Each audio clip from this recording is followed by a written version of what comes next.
Keris Tumbal Wilayuda. Bagian 7. Ketua Iblis pencabut sukma laknat itu hendak memperkosaku. Kemudian, diriku akan diteruskannya pada bawahan-bawahannya. Tapi, Tuhan masih melindungiku. Sebelum ketua perkumpulan laknat itu berhasil melampiaskan maksud terkutuknya, seorang nenek-nenek sakti menerobos masuk ke dalam kamar dan melarikanku. Anggini menarik napas dalam seketika, lalu meneruskan. Ternyata nenek-nenek sakti itu adalah Dewi Kencana Wungu. Aku dibawanya ke pertapaannya dan diambilnya menjadi murid. Sekarang beliau sudah tiada, sudah meninggal. Lama kesunyian menjelang. Apakah rencanamu untuk masa mendatang? Bertanya pendekar 212. Aku sendiri masih belum tahu. Tapi yang pasti, ialah aku harus membuat perhitungan dengan ketua perkumpulan iblis pencabut sukma itu. Agaknya kita mempunyai tujuan yang sama, yaitu sama-sama menghancurkan komplotan terkutuk itu. Lagi-lagi kesunyian menyeling. Anggini, kata Wiro memecah kesunyian itu. Sekali ini pertemuan kita tak bisa berjalan lama. Kau memang selalu tidak menginginkan pertemuan lama-lama denganku, kata Anggini atau Dewi Kerudung Biru. Pendekar 212 letakkan tangan kirinya di bahu kanan Anggini. Perawan itu merasakan ada hawa aneh yang nikmat dan menenangkan hati mengalir di tubuhnya. Aku sudah bilang tadi bahwa pertemuan ini sangat menggembirakan. Namun, kita harus sama memaklumi bahwa aku harus menyelamatkan Anjarsari dan merebut kembali keris Tumbal Wilayuda. Di lain hari kelak, aku pasti akan menyambangimu di sini. Anggini terdiam. Dipermainkannya kain biru yang tadi merupakan kerudung wajahnya. Aku pergi sekarang, Anggini. Wiro, suara Anggini tersekat di tenggorokan. Langkah pendekar 212 tertahan. Dipandanginya paras jelita di hadapannya. Kemudian, dilihatnya bagaimana gadis itu menggerakkan tangannya, meremas jari-jari tangannya yang diletakkan di bahu. Sekelumit getaran menjalari darah muda pendekar 212. Dia membungkuk dan mencium kening Anggini. Ketika kepalanya hendak ditariknya kembali, tiba-tiba gadis itu merangkul lehernya erat sekali. Wiro, jangan pergi dulu, bisik Anggini. Napas mereka saling menghembusi wajah masing-masing. Wiro membelai pipi yang halus lembut itu. Ketika Anggini memejamkan matanya, pendekar 212 menempelkan bibirnya ke bibir Anggini. Betapa hangatnya pertemuan sepasang bibir itu. Mula-mula, bibir itu diam membeku seperti mati. Kemudian, rangsangan mulai membuat getaran-getaran pada permukaan kulit bibir masing-masing. Dan bila sudah demikian, maka sepasang bibir itu pun mulai menari-nari, saling lumas-melumas. Keduanya berpagutan erat-erat seperti tak hendak dilepaskan untuk selama-lamanya. Wiro, aku cinta padamu, Wiro.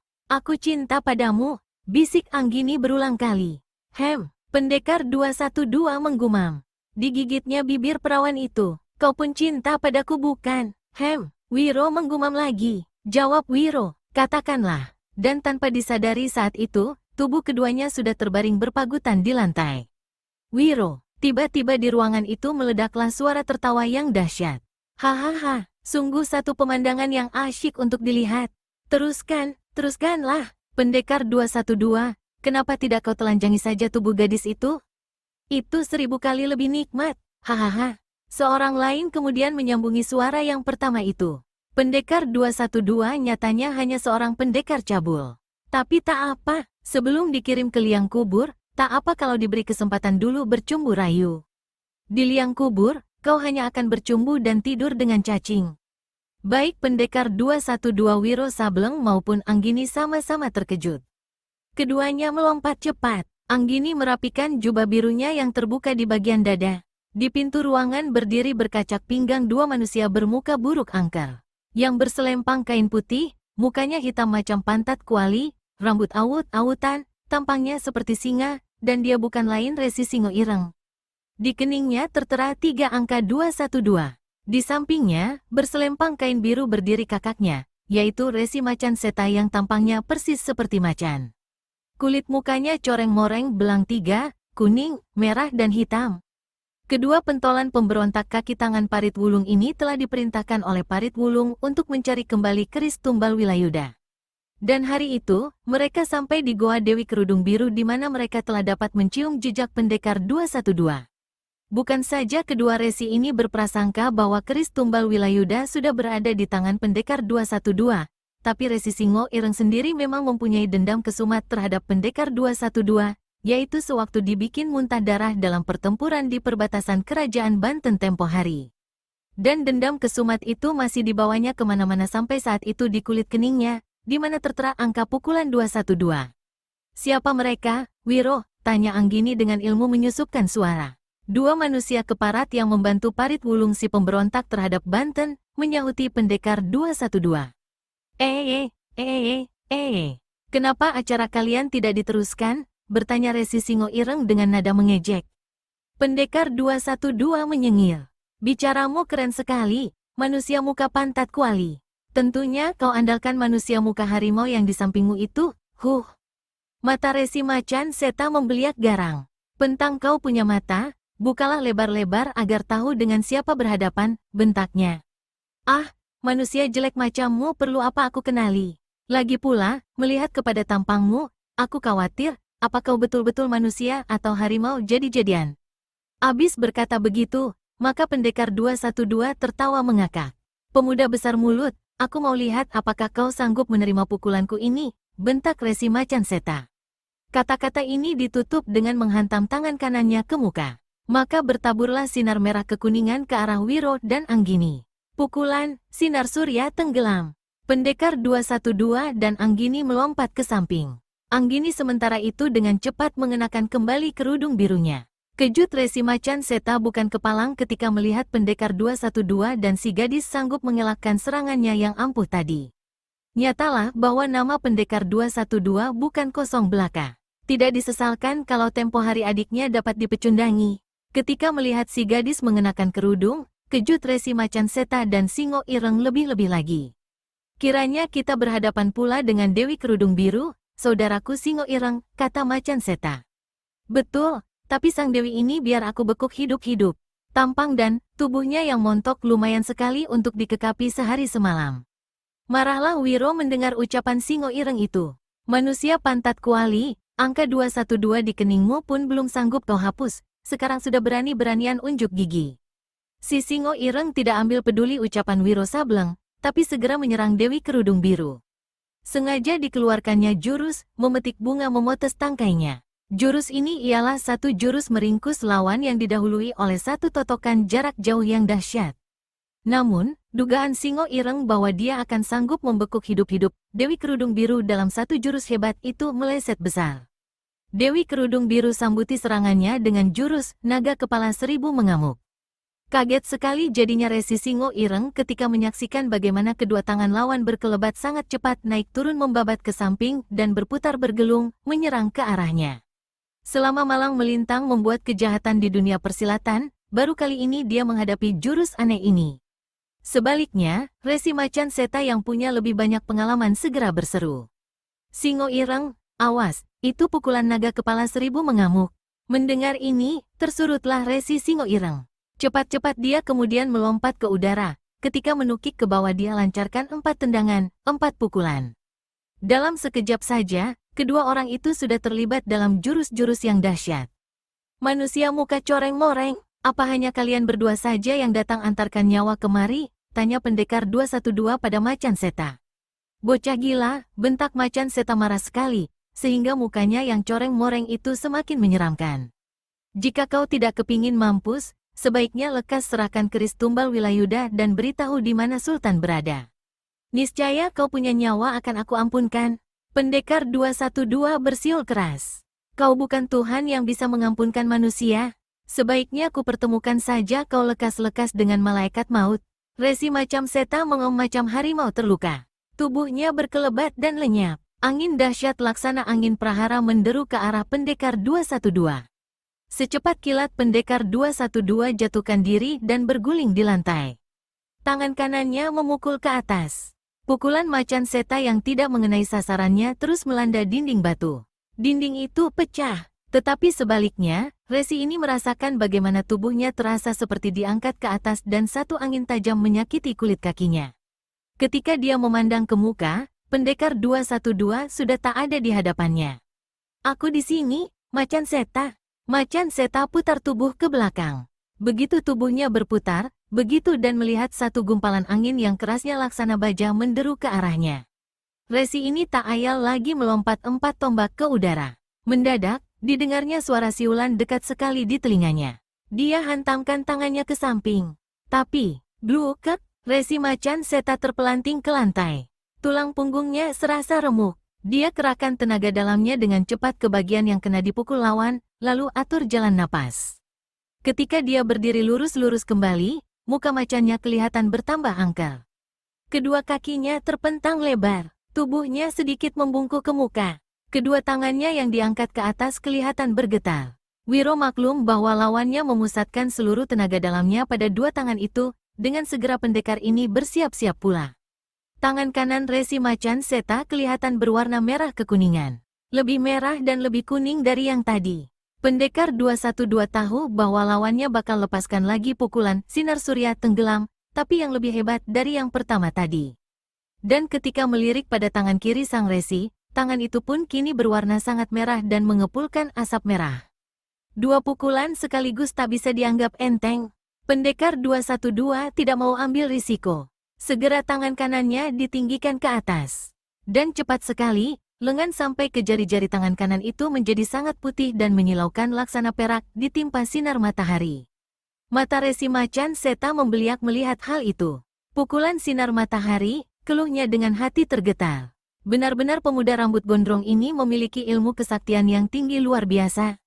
Apakah dia benar-benar telah mewarisi seluruh ilmu kepandaian Eyang Sinto Gendeng? Demikian macan seta membatin.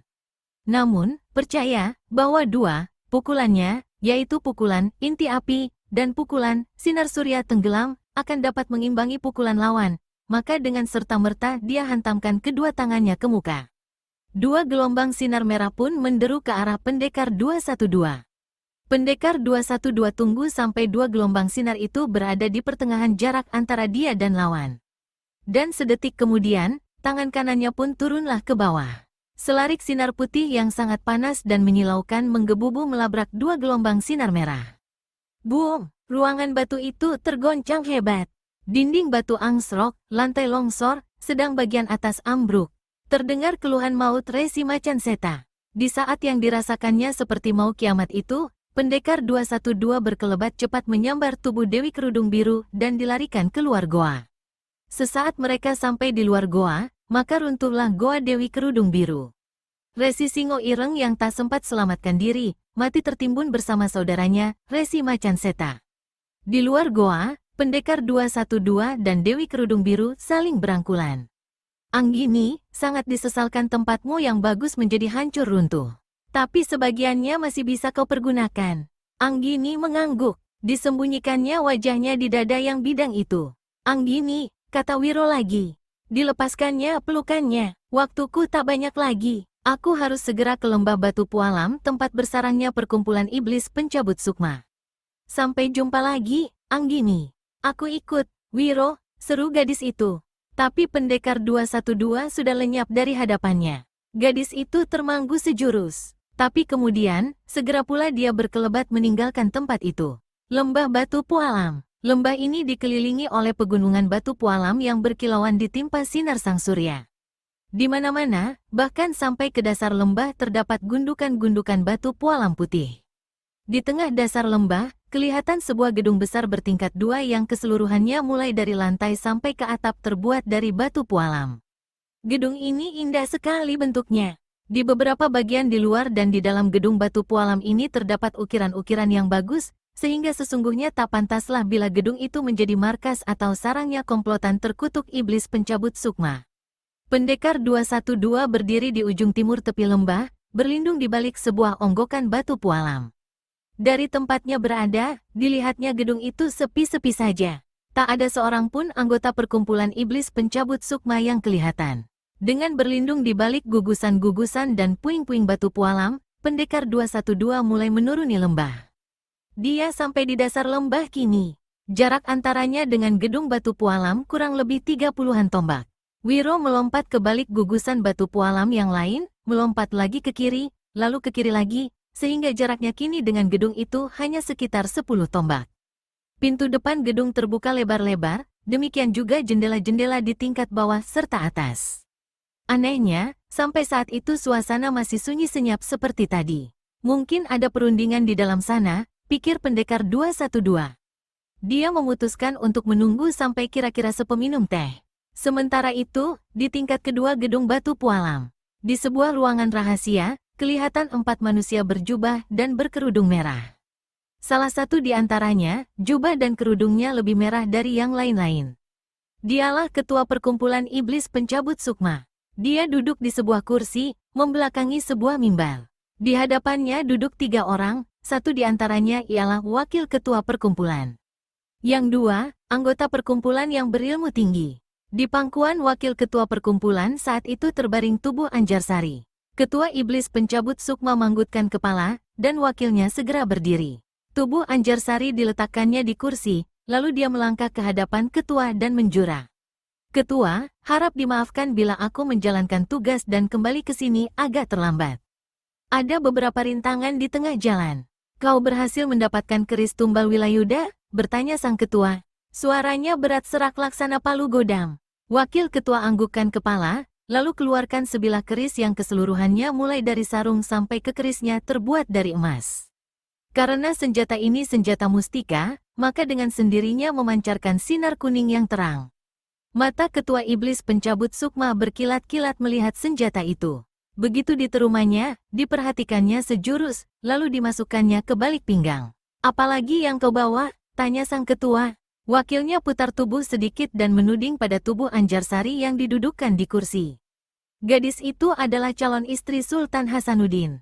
Aku berhasil menculiknya. Sultan sendiri bagaimana? Aku juga sebenarnya hampir berhasil menculik dia waktu berada di sarang perkumpulan pengemis darah hitam, tapi tahu-tahu sesosok bayangan biru melarikannya. Ketika kuikuti jejaknya, ternyata bayangan biru itu adalah Dewi Kerudung Biru. Perempuan Dajjal itu hampir berhasil kutamatkan riwayatnya bersama beberapa orang anggota jika seorang pemuda gila bergelar Pendekar 212 tidak muncul di situ. Memang akhir-akhir ini ku dengar kabar selentingan tentang munculnya seorang pendatang baru yang aneh dalam dunia persilatan. Ketua iblis pencabut sukma usap-usap dagunya yang tersembunyi di balik kerudung itu. Lalu tanyanya, jadi kau dan anak-anak buah tak sanggup membereskan pendekar itu? Manusia itu sakti sekali. Dia memiliki sebuah kapak bermata 2. Kapak maut naga geni 212. Hanya sebuah kapak buat penebang pohon saja kau takuti. Bagaimana dengan perkumpulan pengemis darah hitam? Mulanya, karena merasa bahwa kita masih satu golongan dan aliran dengan mereka, aku minta agar keris, Anjarsari, dan Sultan diserahkan secara baik-baik. Tapi, mereka membangkang. Terpaksa tak satu pun yang aku kasih hidup. Itu bagus, kata ketua iblis pencabut sukma. Dalam waktu 2 atau 3 hari di muka, kita akan segera berangkat ke Banten. Sampai saat ini, secara tidak langsung, dengan adanya keris tumbal Wilayuda di tangan kita, maka Banten sudah milik kita. Dan sebagai balas jasamu, kau boleh ambil itu gadis.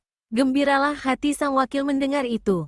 Sesaat sesudah sang ketua meninggalkan ruangan, disusul oleh 2 orang anggota kelas 1 tadi, maka wakil iblis pencabut sukma segera memboyong tubuh Anjarsari ke dalam kamarnya yang terletak di paling ujung gedung tingkat kedua.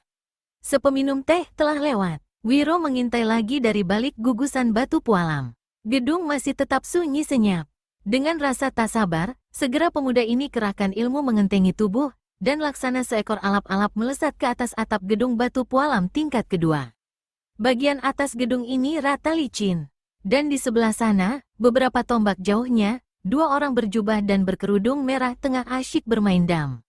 Begitu sudut mata mereka melihat adanya bayangan sesosok tubuh di atas atap itu, segera keduanya putar kepala. "Hai," seru salah seorang dari mereka. "Siapa kau?" membentak yang kedua. Pendekar 212 melintangkan jari telunjuk tangan kirinya di atas bibir. "Ses," desisnya. Kemudian, dengan tiba-tiba tangan kanannya dihantamkan ke muka. Tak ampun lagi, kedua manusia berjubah merah itu rebah di atas atap dengan menyembur darah, sedang papan serta buah dam mental di udara jauh sekali. Pendekar 212 geli sendiri. Dia memandang berkeliling. Kemudian, lapat-lapat dari ujung atas sebelah sana didengarnya suara jeritan perempuan. Dengan cepat, pemuda ini lari ke ujung atap. Di bawah atap, persis di atas sebuah jendela, terdapat beberapa buah lubang angin. Dari salah satu lubang angin ini, Wiro mengintai ke dalam gedung. Dan mendidihlah darah pendekar 212 sewaktu menyaksikan apa yang terpampang di dalam kamar di bawah atap itu. Anjarsari berada dalam keadaan hampir tak berpakaian. Rambutnya yang panjang kusut masai menjela-jela. Gadis ini megap-megap dan menjerit-jerit serta meronta. Tapi, tak kuasa sama sekali untuk menyingkirkan tubuh wakil ketua perkumpulan iblis pencabut sukma yang menghimpitnya dari atas. Tidak membuang waktu lagi, pendekar 212 melompat turun dan melabrak jendela kamar dengan satu tendangan kaki kiri. Kejut wakil ketua perkumpulan iblis itu bukan alang kepalang. Jendela kamar dilihatnya hancur berantakan, dan sedetik kemudian sesosok tubuh melayang memasuki kamar. Bangsat rendah, memaki manusia bermuka angker itu. Secepat kilat dia melompat dari tempat tidur dan menyambar jubah merahnya. Dia tak sempat mengenakan kerudungnya, karena pada saat itu pendekar 212 sudah menyerang dengan ganas. Wakil ketua iblis pencabut sukma sambuti serangan lawan dengan jurus menendang langit menjungkir awan. Begitu hebatnya jurus ini, sehingga pendekar 212 terpaksa tahan kegeramannya untuk melanjutkan serangan. Dan kesempatan ini dipergunakan oleh wakil ketua iblis pencabut sukma untuk lari keluar kamar. Jalan lari satu-satunya bagimu hanyalah ke neraka, manusia durjana, bentak pendekar 212, lalu memburu dengan sebat. Wakil ketua itu melarikan diri ke sebuah ruangan besar yang di setiap dindingnya terdapat 5 buah pintu. Begitu injakan kaki di ruangan ini, dia segera berteriak. Anggota-anggota perkumpulan, gedung ini kebobolan bahaya, lekas keluar. Serentak dengan itu, maka 20 pintu di 4 dinding ruangan terbuka lebar, dan melompatlah 20 anggota perkumpulan. Kesemuanya berjubah dan berkerudung merah dan mencekal sebilah pedang merah. Wakil ketua perkumpulan sendiri cabut sebuah rujung emas dari balik jubahnya. Cincang pemuda sedang ini, wakil ketua beri komando. Kata-katanya ini ditutup dengan sambarkan rujung emasnya ke arah pendekar 212. Masih dalam jarak beberapa tombak, maka angin pukulan rujung telah menyambar dengan dahsyat ke arah pendekar 212. Hampir bersamaan pula dengan itu, maka 20 anggota perkumpulan iblis pencabut sukma menyerbu pula. 20 batang pedang merah berkiblat. Hanya sekejap mata saja, maka terbungkuslah pendekar 212 dalam hujan pedang dan sambaran ruyung. Murid Eyang Sinto Gendeng ini menggerung dahsyat. Dengan cepat, dia jatuhkan diri ke lantai. Begitu jatuh di lantai, 2 tangannya dihantamkan membentuk 2 lingkaran. 2 lingkaran sinar putih panas yang menyilaukan mata menggelombang. Di mana-mana terdengar pekikan kematian. Lebih dari separuh anak buah komplotan iblis pencabut sukma terkapar di lantai ruangan dengan tubuh hangus tersambar ilmu pukulan, sinar matahari, pendekar 212. Melihat ini, mereka yang masih hidup menjadi lumer nyalinya dan mulai pikir-pikir untuk undurkan diri. Namun, tentu saja mereka juga takut pada pimpinan, terlebih lagi ketika wakil ketua mereka membentak. Ayo, kalian tak perlu takut, mari gempur lagi dengan jurus menabas gunung menusuk bukit mendobrak bendungan. Selama beberapa tahun belakangan ini, boleh dikatakan jarang sekali perkumpulan iblis pencabut sukma mengeluarkan jurus menabas gunung menusuk bukit mendobrak bendungan, itu. Kecuali dalam menghadapi lawan yang benar-benar luar biasa tinggi ilmu silat dan kesaktiannya. Dan hari itu, bila mereka mengeluarkan jurus yang dahsyat itu, nyatalah bahwa lawan yang mereka hadapi benar-benar hebat.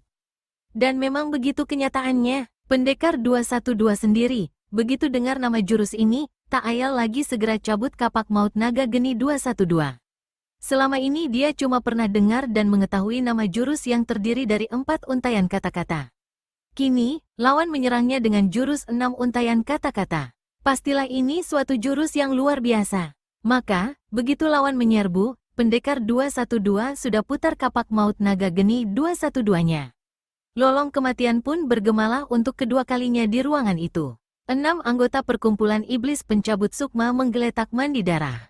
2 orang yang masih hidup, ditambah dengan wakil ketua perkumpulan yang saat itu masih memegangi rujung emasnya tapi yang sudah kuntung karena diterabas kapak pendekar 212, saling berikan isyarat. 2 anggota yang masih hidup ini melompati Wiro dan kirimkan 4 serangan berantai sekaligus. Wakil ketua mereka sendiri melompat ke sebuah pintu dan menekan 1 tombol rahasia. Pada detik pendekar 212 menerabas tubuh kedua lawannya dengan kapak maut, maka pada detik itu pula tiba-tiba lantai yang dipijaknya terbuka ke samping. Tak ampun lagi, tubuhnya pun melayang jatuh ke dalam sebuah ruangan sedalam 20 tombak, sedang lantai ruangan yang tadi membuka kini secara aneh tertutup oleh jalur-jalur besi sebesar lengan. Hahaha, wakil ketua perkumpulan iblis pencabut sukma tertawa bekakakan. Sekalipun kau punya 10 kepala, 20 tangan dan kaki, jangan harap kau bisa keluar dari perangkap ini, pendekar 212. Manusia sialan, maka pendekar 212 sangat geram dan penasaran. Dihantamkannya tangan kanannya ke atas. Sinar putih berkiblat, lantai ruangan di atasnya hancur runtuh, tapi jalur-jalur besi yang menutup lubang perangkap sedikit pun tidak berubah. Wakil ketua perkumpulan sendiri saat itu dengan cepat sudah menghindar ke samping. Kemudian, dari balik jubahnya dia keluarkan sebuah lonceng kecil. Begitu lonceng dibunyikan, maka muncullah ketua perkumpulan iblis pencabut sukma, diiringi oleh 2 orang anggota kelas 1 yang berkepandaian sangat tinggi. Menyaksikan kematian banyak sekali anak buahnya, maka menggerenglah ketua perkumpulan ini.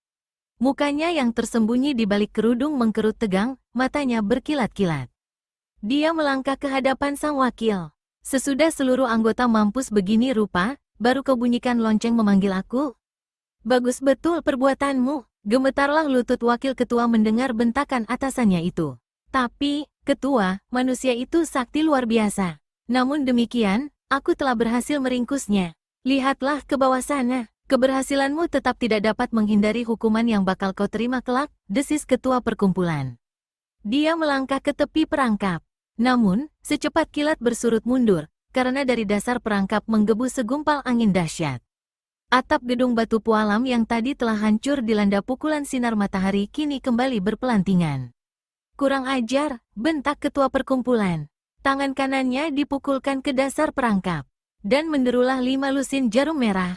Tapi, lagi-lagi ketua perkumpulan ini dikejutkan ketika angin sedahsyat badai membuat jarum-jarum beracunnya itu menderu kembali ke atas.